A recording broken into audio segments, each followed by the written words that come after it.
त्या भूमिकांवरती ज्या केलेली टीका होती, त्याच्यानंतरच्या पुढच्या 5 वर्षामध्ये काही गोष्टी ज्या चांगल्या झाल्या त्याचं स्वागतही मी केलं.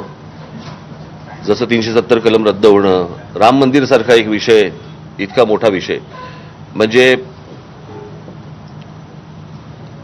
खरं तर राम मंदिर ही गोष्ट आपल्याला काही धर्माच्या आधारावरती राष्ट्र उभं नाही करायचंय, परंतु 1992 पासून ते 2024 पर्यंत एक रखडलेली गोष्ट, ज्याच्यामध्ये आजपर्यंत इतक्या कारसेवकांनी ज्यांनी आपली स्वतःची आहुती दिलेली आहे. मला असं वाटतं तेव्हा तुम्ही कोणी तेव्हा नसाल,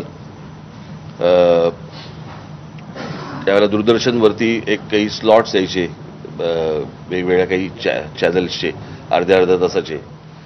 त्याच्यामध्ये शरयू नदीमध्ये टाकून दिलेली कारसेवकांची प्रेतं, त्यांना ज्या प्रकारच्या गोळ्या घातल्या गेल्या होत्या त्या आंदोलनामध्ये, जे कारसेवक मारले गेले होते,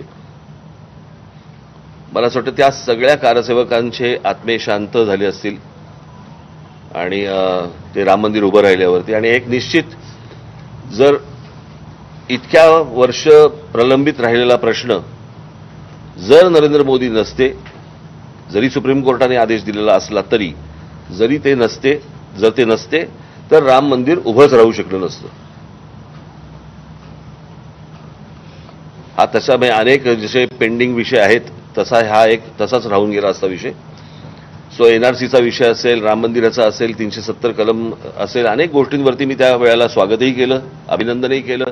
मी स्वतः फोन करून अभिनंदन केलं या गोष्टींचं. काही गोष्टी चांगल्या होताना जेव्हा दिसायला लागतात त्यावेळेला मला असं वाटतं की एका बाजूला एक धडगुजरं कडबोळं आणि एका बाजूला एक खंबीर नेतृत्व, अशा वेळेला पुन्हा त्यांना एकदा संधी देणं हे आवश्यक आहे असं मला वाटलं. आणि म्हणून मी पक्षाने आमच्या ठरवलं की त्यांना नरेंद्र मोदी यांना पंतप्रधान पदाची पुन्हा एकदा संधी देण्यासाठी म्हणून पाठिंबा द्यावा.